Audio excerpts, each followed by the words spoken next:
नमस्कार दोस्तों, स्वागत है आपका अपने YouTube चैनल अपनी पाठशाला पर। दोस्तों, आज मैं एक बार फिर से उपस्थित हूँ आधुनिक भारत का इतिहास प्रश्नोत्तरी श्रृंखला का अगला भाग लेकर। तो आइए दोस्तों शुरुआत करते हैं।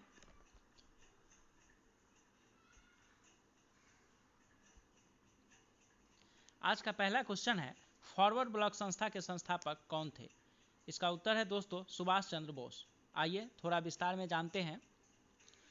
कांग्रेस के त्रिपुरा अधिवेशन के बाद नेताजी ने 1939 में कांग्रेस को जनता की स्वतंत्र होने की इच्छा, लोकतंत्र और क्रांति का प्रतीक बनाने के लिए कांग्रेस के भीतर ही फॉरवर्ड ब्लॉक की स्थापना की थी। फॉरवर्ड ब्लॉक की स्थापना 22 जून 1939 ईस्वी को हुई थी। बढ़ते हैं अगले क्वेश्चन की ओर। अगला क्वेश्चन है, कांग्रेस का विभाजन कब व किन दलों में विभक्त हुई? मतलब कांग्रेस का विभाजन कब हुआ और किन किन दलों के रूप में हुआ? इसका उत्तर है दोस्तों, कांग्रेस का जो विभाजन है वह हुआ 1907 ईस्वी में, और इस विभाजन के बाद कांग्रेस दो दलों में, नरम दल व गरम दल में टूट गई। यह अधिवेशन सूरत में हुआ था, इसलिए इसे सूरत अधिवेशन के नाम से भी जाना जाता है। तो आइए कुछ विस्तार से जानते हैं कांग्रेस विभाजन के बारे में। दोस्तों, सन 1907 में भारतीय राष्ट्रीय कांग्रेस का अधिवेशन सूरत में हुआ, जिसमें कांग्रेस गरम दल और नरम दल नामक दो दलों में बट गई। इसी को सूरत विभाजन भी कहते हैं। 1907 के अधिवेशन की अध्यक्षता रास बिहारी बोस ने की थी। 1907 के कांग्रेस के सूरत विभाजन का कारण पार्टी के दो विचारधाराओं का के रूप में बट जाना था, जिसकी शुरुआत 1905 के बनारस अधिवेशन में ही हो गई थी, जब गोपाल कृष्ण गोखले की अध्यक्षता में अधिवेशन हुआ तो बाल गंगाधर तिलक ने उदारवादियों की याचिका एवं याचना की नीति का कड़ा विरोध किया। उनका मत था कि स्वदेशी आंदोलन का विस्तार पूरे भारत में किया जाए तथा सभी वर्गों को सम्मिलित करके राष्ट्रव्यापी आंदोलन प्रारंभ किया जाए, परंतु उदारवादी इसे बंगाल तक ही सीमित रखना चाहते थे और वे अन्य पक्षों को इसमें शामिल करने के पक्षधर नहीं थे। उग्रवादी चाहते थे कि उनके प्रस्तावों को सर्वसम्मति से मान लिया जाए, परंतु उदारवादी संवैधानिक प्रक्रिया का पालन करने पर तुले थे। इसका मध्य मार्ग निकालते हुए कांग्रेस ने स्वदेशी आंदोलन के समर्थन को स्वीकार कर लिया, जिससे विभाजन कुछ समय तक टल गया। दिसंबर 1906 में अध्यक्ष पद को लेकर कलकत्ता अधिवेशन में एक बार फिर मतभेद उभर कर सामने आया। उग्रवादी नेता बाल गंगाधर तिलक या लाला लाजपत राय में से किसी एक को अध्यक्ष बनाना चाहते थे, जबकि नरमपंथी डॉक्टर रास बिहारी घोष के नाम का प्रस्ताव लाए। अंत में दादा भाई नौरोजी को अध्यक्ष बनाकर विवाद को शांत किया गया। इस अधिवेशन में कांग्रेस ने प्रथम बार स्वराज की बात कही। इस अधिवेशन में गरमपंथियों की लोकप्रियता काफ़ी बढ़ गई तथा नरमपंथियों की लोकप्रियता में कमी आई। इसे देखते हुए नरमपंथियों को लगा कि गरमपंथियों के उग्र अभियानों से जुड़ना उनके लिए उचित नहीं है, क्योंकि उग्रवादी ब्रिटिश सरकार को हटाने पर तुले हुए थे। नरमपंथियों ने तर्क दिया कि उग्रवादियों के दबाव में कांग्रेस को जल्दबाजी में कोई कदम नहीं उठाना चाहिए, जिससे भारतीयों को नुकसान पहुंचे। उदारवादी नेता उग्रवादियों को संदेह की दृष्टि से देखने लगे। उन्हें लगता था कि उग्रवादियों द्वारा उठाए गए कदमों से स्वतंत्रता आंदोलन पर गलत प्रभाव पड़ेगा। उग्रवादी 1907 का अधिवेशन नागपुर में आयोजित कराना चाहते थे और बाल गंगाधर तिलक या लाला लाजपत राय को अध्यक्ष बनाना चाहते थे, परंतु नरमपंथी अधिवेशन सूरत में आयोजित कराने को लेकर अड़े रहे तथा स्थानीय नेता को अध्यक्ष बनाने से इनकार किया। साथ ही उदारवादियों ने स्वदेशी आंदोलन को वापस लाने की वकालत शुरू कर दी। उन्होंने रास बिहारी घोष को अध्यक्ष घोषित कर दिया। इन कारणों से कांग्रेस में विभाजन हो गया। मुख्य गरमपंथी नेता बाल गंगाधर तिलक को अंग्रेजों ने गिरफ्तार करके मांडले जेल, जो कि वर्तमान में म्यांमार, जो उस समय बर्मा के नाम से जाना जाता था, में भेज दिया, जिससे उग्रवादी आंदोलन कुछ समय के लिए कमजोर पड़ गया। परंतु 1914 में बाल गंगाधर तिलक के जेल से वापस आने पर आंदोलन दोबारा शुरू हो गया। तो दोस्तों, इस तरह से यह था कांग्रेस का जो विभाजन हुआ दो दलों में, नरम दल और गरम दल, उसके बारे में कुछ डिटेल। आइए बढ़ते हैं अगले क्वेश्चन की ओर। अगला क्वेश्चन है कांग्रेस के प्रथम मुस्लिम अध्यक्ष कौन थे? तो दोस्तों इसका उत्तर है बदरुद्दीन तैयब जी। कांग्रेस के जो प्रथम मुस्लिम अध्यक्ष थे वो थे बदरुद्दीन तैयब जी। आइए कांग्रेस की स्थापना और उसके जो मुख्य अध्यक्ष हुए हैं उसके बारे में कुछ जानकारी हम लोग हासिल करते हैं। भारतीय राष्ट्रीय कांग्रेस की स्थापना 72 प्रतिनिधियों की उपस्थिति के साथ 28 दिसंबर 1885 को तत्कालीन बम्बई, जो कि अभी मुंबई के नाम से जाना जाता है, के गोकुल दास तेजपाल संस्कृत महाविद्यालय में हुई थी। यह जो कांग्रेस की स्थापना हुई थी दोस्तों वह 28 दिसंबर 1885 ईस्वी की हुई थी और यह मुंबई के गोकुल दास तेजपाल संस्कृत महाविद्यालय में हुई थी। और जब यह स्थापना हुई थी उस समय इसमें प्रतिनिधियों की संख्या थी 72। इसके संस्थापक महासचिव या जनरल सेक्रेटरी A.O. ह्यूम थे, जिन्होंने कलकत्ता के व्योमेश चंद्र बनर्जी W.C. बनर्जी को अध्यक्ष नियुक्त किया था। अपने शुरुआती दिनों में कांग्रेस का दृष्टिकोण एक कुलीन वर्ग की संस्था का था। इसके शुरुआती सदस्य मुख्य रूप से बॉम्बे और मद्रास प्रेसिडेंसी से लिए गए थे।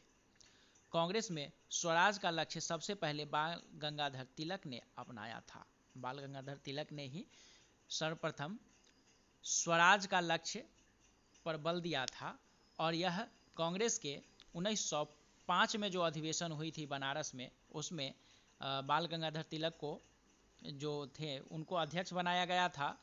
और उसके बाद 1906 ईस्वी में जो कांग्रेस का अधिवेशन हुआ जिसमें दादा भाई नौरोजी ने उसकी अध्यक्षता की थी और उसी समय सबसे पहले स्वराज शब्द का प्रयोग किया गया था। सर्वप्रथम स्वराज शब्द का प्रयोग 1906 में ही जो कलकत्ता में अधिवेशन हुआ था किया गया था। आइए देखते हैं कांग्रेस के कुछ विशेष अधिवेशन और जो कुछ विशेष अध्यक्ष हुए हैं उसके बारे में हम लोग देखेंगे। जो प्रथम स्थापना हुई थी 1885 में, उस समय इसकी अध्यक्षता की थी W.C. बनर्जी ने और उस समय 72 प्रतिनिधि उपस्थित थे। जो दूसरा हुआ अधिवेशन उसमें वह कलकत्ता हुआ और दादा भाई नौरोजी ने इसकी अध्यक्षता की थी। इस समय कांग्रेस में प्रतिनिधियों की संख्या बढ़कर 436 हो गई थी। उसके बाद 1887 में मद्रास में जो अधिवेशन हुआ उसमें बदरुद्दीन तैयब जी को अध्यक्षता करने का मौका मिला और वह कांग्रेस के प्रथम मुस्लिम अध्यक्ष थे। उसके बाद 1888 ईस्वी में जो इलाहाबाद अधिवेशन हुआ कांग्रेस का, उसमें प्रथम बार कोई अंग्रेज कांग्रेस का अध्यक्ष बना जो थे जॉर्ज यूल। ये प्रथम अंग्रेज अध्यक्ष थे कांग्रेस के। इसके बाद दोस्तों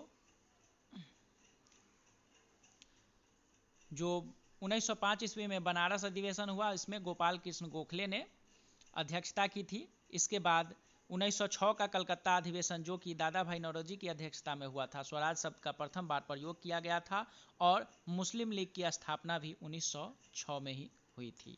उसके बाद 1907 में जो सूरत अधिवेशन हुआ, इसे सूरत विभाजन के नाम से भी जाना जाता है, की अध्यक्षता राज बिहारी घोष ने की थी और इसी में कांग्रेस का विभाजन हो गया था और कांग्रेस दो दलों, नरम दल और गरम दल में टूट गया था।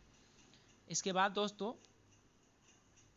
1917 में जो अधिवेशन हुआ उसमें जो अध्यक्ष थी श्रीमती एनी बेसेंट, वह कांग्रेस की प्रथम महिला अध्यक्ष हुई थी। तो दोस्तों इस तरह से यह था कांग्रेस का संक्षिप्त इतिहास और कुछ उसके महत्वपूर्ण अधिवेशन। अब हम लोग बढ़ते हैं अगले क्वेश्चन की ओर।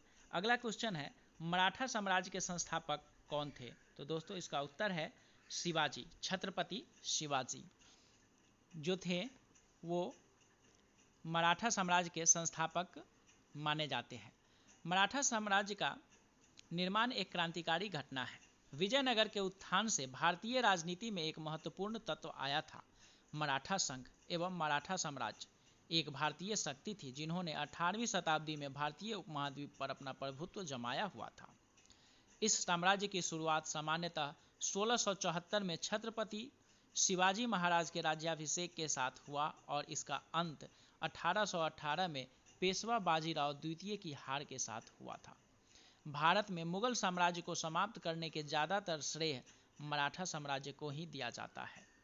आइए दोस्तों, हम लोग जानते हैं कुछ मराठा साम्राज्य के संस्थापक छत्रपति शिवाजी के बारे में। शिवाजी का जन्म पूना के निकट शिवनेर के किले में 20 अप्रैल 1627 को हुआ था। शिवाजी शाहजी भोसले और जीजाबाई के पुत्र थे। शिवाजी के पिताजी का नाम शाहजी भोसले था और उनकी माता का नाम जीजाबाई था। शिवाजी को मराठा साम्राज्य का संस्थापक कहा जाता है। शिवाजी महाराज ने बीजापुर सल्तनत से मराठा लोगों को रिहा करने का बीड़ा उठा रखा था और मुगलों की कैद से उन्होंने लाखों मराठाओं को आज़ादी दिलवाई। इसके बाद उन्होंने धीरे धीरे मुगल साम्राज्य को खत्म करना शुरू किया और हिंदवी स्वराज की स्थापना करने लगे। 1656 ईस्वी में रायगढ़ को उन्होंने अपने साम्राज्य की राजधानी घोषित की और एक आज़ाद मराठा साम्राज्य की स्थापना की। इसके बाद अपने साम्राज्य को मुगल से बचाने के लिए वे लगातार लड़ते रहे और अपने राज्य के विस्तार का आरंभ 1643 ईस्वी में बीजापुर के सिंहगढ़ किले को जीतकर किया। इसके पश्चात 1646 ईस्वी में तोरण के किले पर भी शिवाजी ने अपना आधिपत्य स्थापित कर लिया। शिवाजी की शक्ति को दबाने के लिए बीजापुर के शासक ने सरदार अफजल खां को भेजा। शिवाजी ने 1659 ईस्वी में अफजल खां को पराजित कर उसकी हत्या कर दी। शिवाजी की बढ़ती शक्ति से घबराकर औरंगजेब ने शाहिस्ता खां को दक्षिण का गवर्नर नियुक्त किया। शिवाजी ने 1663 ईस्वी में शाहिस्ता खां को पराजित किया। जय सिंह के नेतृत्व में पुरंदर के किले पर मुगलों की विजय तथा रायगढ़ की घेराबंदी के बाद जून 1965 में मुगलों और शिवाजी के बीच पुरंदर की संधि हुई। 1670 ईस्वी में शिवाजी ने मुगलों के विरुद्ध अभियान छेड़कर पुरंदर की संधि द्वारा खोए हुए किलों को पुनः जीत लिया। 1670 ईस्वी में ही शिवाजी ने सूरत को लूटा तथा मुगलों से चौथ की मांग की। 1674 में स्थापित नव मराठा साम्राज्य के छत्रपति के रूप में उनका राज्याभिषेक किया गया। अपने राज्याभिषेक के बाद शिवाजी का अंतिम महत्वपूर्ण अभियान 1676 ईस्वी में कर्नाटक अभियान था। 12 अप्रैल 1680 को शिवाजी की मृत्यु हो गई। उनकी मृत्यु के समय उन्होंने 300 किलो के साथ तकरीबन 40,000 की घुड़सवार सेना और 50,000 की पैदल सैनिक फौज बना रखी थी और साथ ही पश्चिमी समुद्री तट पर एक विशाल नौसेना का प्रतिष्ठान भी कर रखा था। समय के साथ साथ इस साम्राज्य का विस्तार भी होता गया और इसी के साथ इसके शासक भी बदलते गए।